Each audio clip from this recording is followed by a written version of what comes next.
오늘 우리가 함께 읽은 이 18장을 사실은 다 읽어봐야 되는데 좀 기니까 앞부분만 읽었습니다. 그 뒤에 나오는 내용들 18장 전체의 내용은 성적인 윤리에 관한 내용들이 오늘 쭉 등장하고 있고요. 그 마지막에는 이제 몰렉에 대한 제사에 대한 이야기가 잠시 등장하게 됩니다. 레위기 17장 지난 시간 말씀 때는 피에 관한 규례에 대해서 함께 이야기를 나눴었습니다. 이제 이 18장을 우리가 18, 19, 20장 이렇게 쭉 나아갈 텐데 이 18장을 이해하는 데 있어서 몇 가지 중요한 점이 있어서 그 부분을 잠시 이야기하고 넘어가 보려고 합니다. 먼저는 레위기 18장, 19장, 20장 여기 세 장은 하나의 단원이라고 생각하시면 편합니다. 묶여 있다라고 생각하시면 되고 앞뒤의 문맥과 누구에게 쓰여졌는지 누구를 대상으로 하는지 그 언급을 보면 우리가 쉽게 깨달을 수 있습니다. 17장이 아론 그리고 그의 아들들 그리고 이스라엘의 모든 자손들아 들어라 였다면 18장부터 20장까지는 금지된 성관계라든지 각종 삶의 윤리에 대한 내용이 등장하며 중심 청중이 누구냐면 그저 이스라엘 백성들 모든 사람들입니다. 그리고 여기 18장, 19장, 20장 이 세 장은 나는 여호와 너희의 하나님이라는 이 문구로 통하여 다 연결이 되어 있습니다. 이 구절은 레위기 11장에서 등장하고 다시 18장에 등장했던 구절입니다. 레위기의 이 구절이 총 22번이 사용되는데 13번이 18장, 19장, 20장에 집중적으로 사용되고 있습니다. 그래서 청중 그리고 사용된 문맥, 흐름, 하나의 단원임을 보여주고 있는 것이죠. 그리고 마지막으로 중요한 건 뭐냐면 18장부터 20장의 핵심은 가나안 그리고 애굽 땅의 규례들 그리고 하나님의 규례 이거를 서로 비교하고 대조하고 강조하고 있다는 점에서 하나의 단원임을 우리는 알 수 있는 것이죠. 그리고 또 중요한 건 여기 18장부터 20장까지는 당연히 기억이 나시지 않겠지만 11장부터 15장까지의 그 내용과 매우 밀접한 관계가 있는 본문입니다. 내가 거룩하니 너희도 거룩하라 라는 이 주제가 일관되게 관통되고 있습니다. 11장부터 15장까지가 제사, 제의적인 영역에서 지켜야 될 정결이었다면 18장부터 20장까지는 동일하게 마지막에 내가 거룩하니 너희도 거룩하라 라는 동일한 명령이 주어지고 있습니다. 윤리적인 정결법인 것이죠. 그래서 이런 18장에는 어떤 교훈들이 있는지 좀 살펴보려고 합니다. 먼저는 가정을 지켜야 된다라는 주제입니다. 시간 관계상 다 봉독하진 못했지만 18장의 내용을 전반적으로 쭉 살펴보시면 중간 부분에 가족들과의 부적절한 성관계에 대한 법령이 등장합니다. 가족과의 성관계에 관한 이 규례는 그 이스라엘 가족들의 온전함을 지켜주는 역할을 했던 것이죠. 가족은 공동체의 핵심 단위입니다. 견고한 가족, 화목한 가족, 온전한 가족은 이스라엘이 하나님 나라를 만들어가는 데 있어 굉장히 중요한 문제였던 것이죠. 가족의 구성원은 이러한 성적인 문제들로 서로 방해받지 않아야만 합니다. 그리고 가까운 관계 속에서 서로가 화목하고 자유롭게 살아가야 했죠. 그리고 서로 간에 존중하고 보호해줘야만 했던 것입니다. 이러한 규례는 가정의 질서가 유지되도록 도와줬습니다. 부부는 한 몸으로 연결되어 있어야 하고 부모님과 자식 간의 질서, 형제들 간, 그리고 친척들 간의 질서가 유지되며 지킬 수 있도록 도와줬던 것이죠. 이러한 가족 간의 질서가 무너져서 재앙을 만났던 것을 우리는 너무도 잘 알고 있습니다. 다윗의 아들 암논이 다말을 범함으로써 일어난 사건 너무도 잘 알고 계시죠. 이러한 규례를 통해서 가정의 질서가 유지되고 가정 공동체 안에서 질투와 미움이 싹트지 않는 역할을 했다라는 것입니다. 두 번째로 이 규례는 마지막에 한 번 더 깊게 다뤄볼 주제지만 약자를 보호하는 역할을 했습니다. 말씀을 읽어보시면 대부분의 명령이 남성에게 내려지는 금지 명령이므로 가득 차 있는 것을 아마 눈치채실 수 있을 겁니다. 여기 18장은 철저히 남성에게 그 책임을 묻고 있다라는 것이죠. 엄청나게 가부장적이었던 고대 사회에서 취약했던 어린이들 그리고 여성들을 보호하기 위함이었고, 여성과 아이들 역시 당시 고대 시대에서 존중받고 보호받을 만한 가치가 있는 인간이다. 그들도 고귀한 사람이다. 그래서 단지 너희의 성적인 욕망으로 그들을 범해선 안 된다라는 것을 규례를 통해 명령하고 계신 것입니다. 근데 이러한 이야기를 들으시고 혹시 이 18장을 읽어보셨겠지만 이걸 쭉 읽어보시면 이런 생각이 좀 드실 수도 있지 않을까 생각이 들었습니다. 오늘 본문의 교훈이 우리와 너무 동떨어진 내용이 아닌가라는 생각을 해보실지도 모르겠습니다. 우리는 지금 너무나 급속한 변화의 시대에 살아가고 있죠. 본문과 같은 이러한 성적인 문제에 있어서도 우리는 이때 시대와는 다르지라고 생각하실지도 모르겠습니다. 예전에 혹시 여러분이 이 드라마를 보셨을지는 모르겠지만 저는 이 드라마 되게 좋아했거든요. 응답하라 1988이란 드라마가 좀 옛날에 지금 좀 된 드라마인데, 이 드라마가 이제 88년도에 관한 이제 젊은 사람들의 이야기가 나온 드라마거든요. 근데 여기 주인공이 5명이 있는데 이 고등학생 친구들이 한 집에 모여서 성인 영화를 보기 위해 비디오를 몰래 빌려옵니다. 청계천에 가서 한 친구가 몰래 그걸 어렵게 내가 구했다 하면서 우리 모여서 다 같이 보자 해가지고 그거를 비디오를 딱 틀었는데 뭐가 나왔냐면 전국 노래자랑이 그때 나온 겁니다. 그러니까 예전에는 이렇게 청계천에 가서 구해야 될 만큼 굉장히 어려웠는데 요즘엔 우리에겐 모두 휴대폰 혹은 아이패드, 컴퓨터, 어린 아이들마저도 너무도 쉽게 이런 매체에 접근할 수 있는 시대가 되었습니다. 지금 이 시대의 성적인 타락은 사실 너무나도 빠르게 진행되고 있어서 저 옛날 말씀은 우리와 너무나 동떨어져 있지라고 생각하기 쉽죠. 근데 우리의 이러한 생각에 그 버넌 맥기라는 목사님이 뭐라고 이야기를 했냐면 이렇게 얘기했습니다. 우리는 성적인 혁명의 시대에 살고 있다고들 이야기합니다. 그러나 나는 사람들이 레위기 18장을 읽어보기는 했는지 의문입니다. 단언컨대 성적 타락과 관련해서 새로운 것은 존재하지 않습니다. 이런 것들은 사람들이 애굽과 가나안에서 이미 경험했던 것입니다.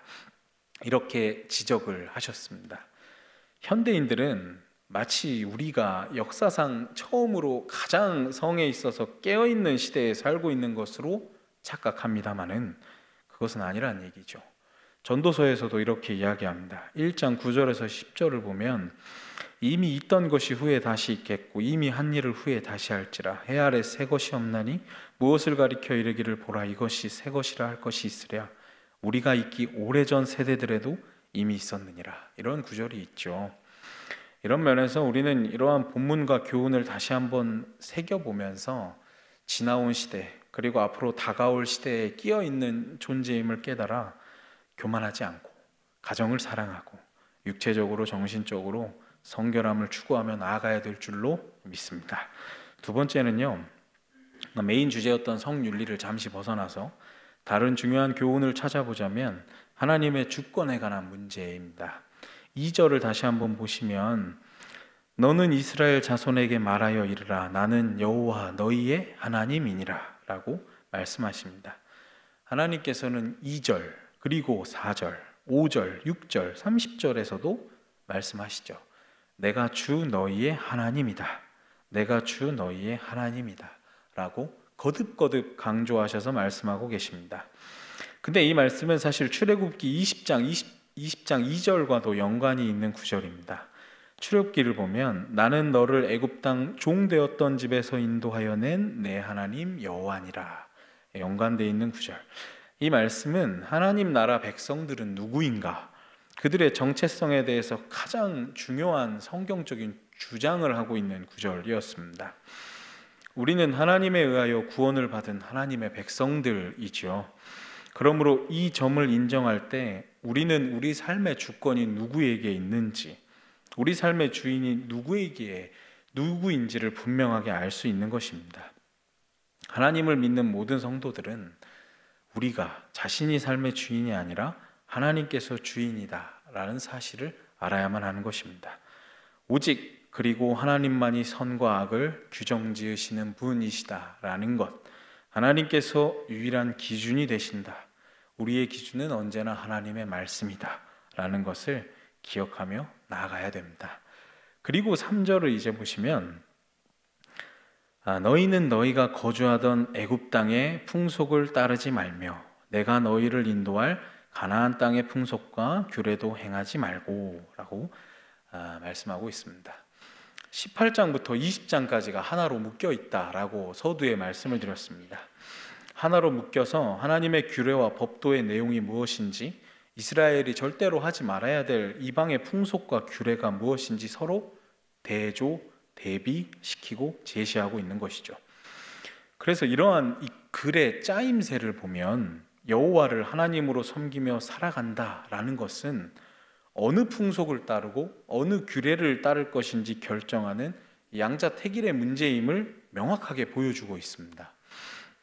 이 풍속이라는 단어, 3절의 이 단어는 히브리어로 행동 방식이라는 뜻이 있습니다. 사람은 자신의 사고방식대로, 이른바 자신의 세계관대로 행동하고 살아갑니다. 그러므로 18장부터 20장까지의 말씀은 곧 세계관을 다루고 있다라고도 받아들여 볼 수 있는 것이죠. 이집트, 가나안의 풍속과 규례, 그들의 세계관을 따라갈 것인가? 하나님의 규례와 법도, 하나님께서 우리에게 제시하신 세계관을 따라갈 것인가? 이걸 우리에게 지금 양자택일의 문제로 제시하고 있는 것이죠. 우리는 하나님을 믿고 따르는 하나님의 사람들, 하나님의 백성들입니다. 하나님께서는 하나님의 규례와 법도를 따르는 그 삶의 방식, 그렇게 살아갈 것을 우리에게 요구하고 계시죠. 하나님께서 내 삶의 주인이시오, 주권자로 모시고 사는 우리는 이러한 주님의 요구에 순종해야 하는 것입니다. 세상의 방법, 세상의 가치관, 세상의 풍속들 굉장히 좋아 보이고 화려해 보이고 이치에 맞아 보이고 그게 되게 지혜로운 것 같아도 우리는 하나님께서 요구하시는 삶의 방식을 묵묵하게 순종하며 따라가야 되는 것이죠.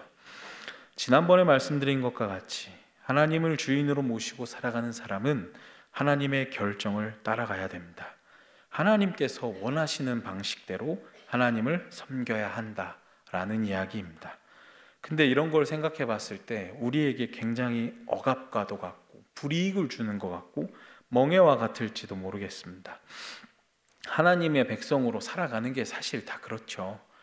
우리의 죄악된 본성도 먼저 거슬러야 됩니다. 그리고 절제도 해야 됩니다. 세상과의 갈등도 있을 수 있죠. 나의 그 시간 배분의 문제에도 부딪힙니다. 그리고 많은 수고와 많은 고통이 따를지도 모르겠습니다. 그렇다고 하더라도 우리는 하나님의 백성으로 끝까지 남아 있어야 됩니다. 왜냐하면 5절의 말씀처럼 사람이 일을 행하면 그로 말미암아 살리라 하나님께서 말씀하셨기 때문입니다. 그것이 속박하고 억압하기 위해서가 아니라 우리를 살리고 우리에게 복을 주시기 위함임을 기억하셔서 순종으로 나아가시는 여러분들 되시길 바랍니다. 이제 우리는 오늘 본문을 통해서 무엇을 버려야 되고 무엇을 따라가야 되는지 명확하게 깨닫게 되었죠. 하나님의 백성은 늘 두 종류의 삶에서 선택을 요구받습니다. 우리가 하나님의 방식대로 살면 말씀하신 대로 살아갈 것입니다.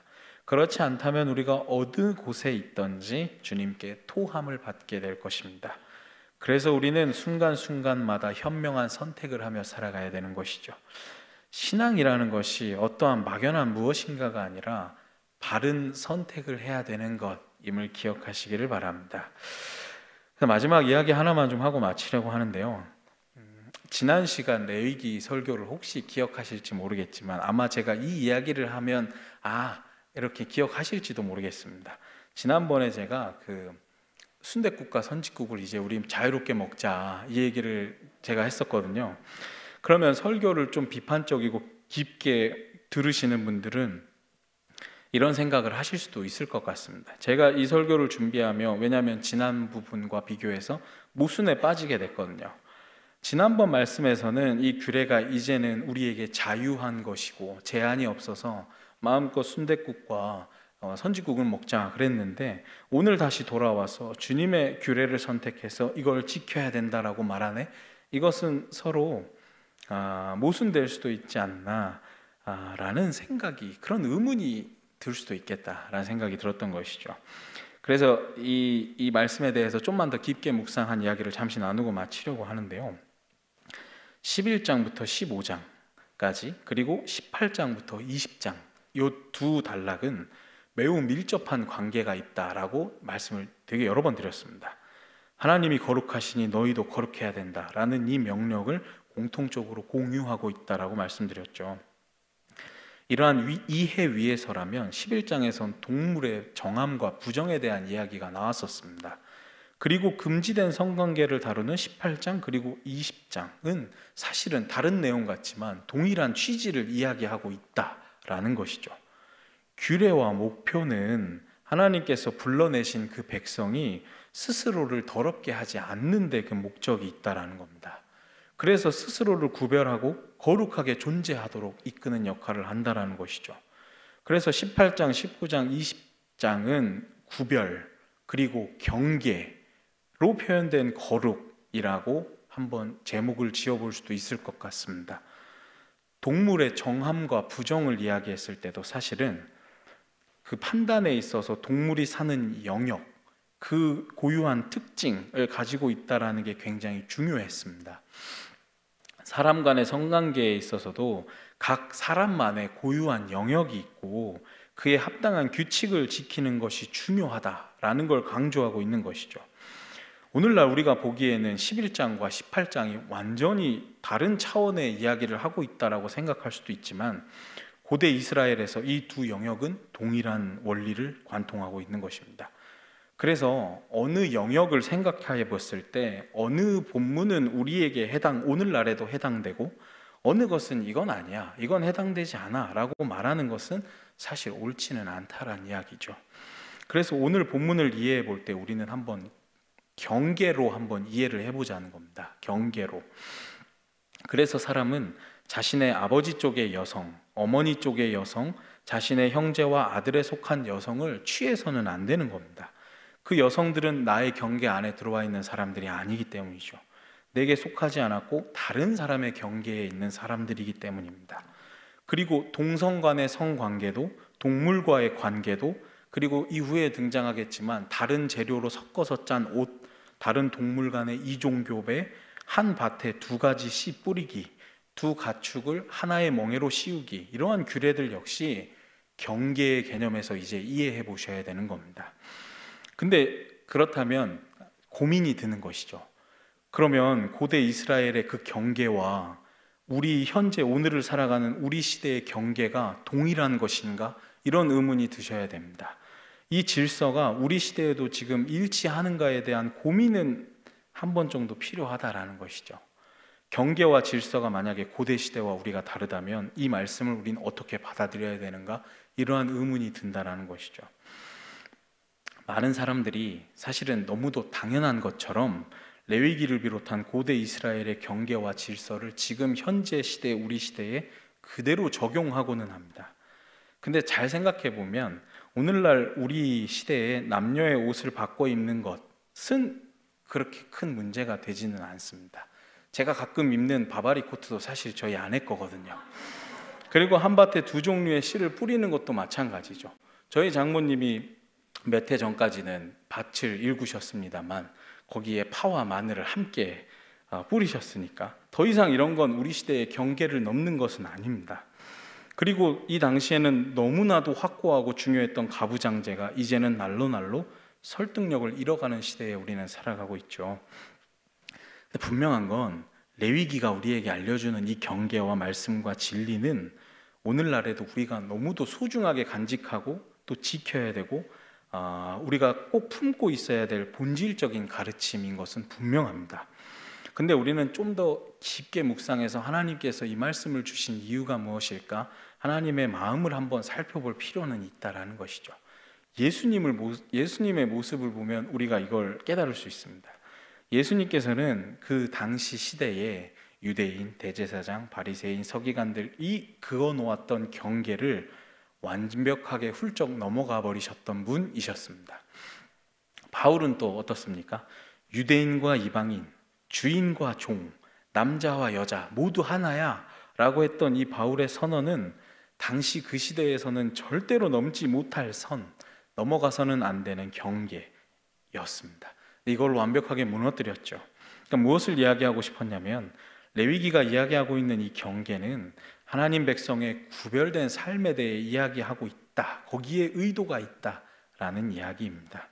이러한 이해 위에서 그럼 이 말씀을 어떻게 받아들여 봐야 되냐면, 오늘 본문은 다른 사람을 대하는 성관계에 있어서 어떻게 그 사람을 대하는 것이 하나님 백성의 구별된 삶인지를 이야기하고 있다라고 이해해 보는 겁니다. 동물의 정함, 부정, 규례는 우리 삶에 적용시키지 않지만 오늘의 본문은 문자 그대로 엄격하게 적용하고 받아들인다면 우리는 성경을 받아들일 때 일관성이 없는 해석이 되는 것이죠. 그래서 이 맥락에서 이 본문을 들고 구약 성경은 동성애를 반대해 라고 이야기하는 사람과 이 같은 본문으로 구약은 동성애를 반대하는 고리타분한 시대에 뒤떨어진 성차별적인 책이야 라고 이야기하는 사람, 이 사람들은 서로 완벽하게 다른 이야기를 하고 있지만 둘 다 이 고대 이스라엘 문화 속에서 하나님께서 그리고 오늘 성경이 말하고자 하는 것을 고려하지 않은 해석이다라는 이야기가 좀 하고 싶었습니다. 레위기의 규례는요, 이 전체는 예수님 안에서 오늘날의 의미가 없어졌습니다. 그 전체는 예수 그리스도 안에서 오늘날에도 여전히 의미가 있습니다. 고대 이스라엘은 이런 규례들로 구별과 거룩을 표현하였죠. 오늘날 우리도 우리 시대의 규례들로 구별과 거룩을 표현하는 자세가 필요하다고 생각합니다. 그래서 오늘날 우리는 다른 사람을 나 자신의 성적 욕망에 따라서 제멋대로 취해서는 안 되는 것입니다. 그것이 동성이든 이성이든지요. 우리와 함께 살아가는 사람들, 나의 이웃과 내 주변에 있는 사람들은 내 욕망의 대상이 아니라는 것입니다. 내 이웃, 나의 친구, 내 곁에서 살아가는 사람들이라는 것이죠. 레위기는 이웃을 성적 대상으로 삼지 말고 사람으로 귀하게 대할 것을 요구하고 말하고 있습니다. 결국 18장은 나의 힘, 나의 위치, 나의 권력을 휘둘러서 상대를 나의 욕망의 대상으로 삼아버리는 것에 대한 고발, 이것이 그 본질인 것입니다. 그래서 이 레위기의 말씀이 참 감동인 게요, 이 규례는 낮추는 사람이 가장 큰 사람이야, 섬기는 사람이 가장 높은 사람이야 라는 이 진리를 가르쳐주고 있습니다.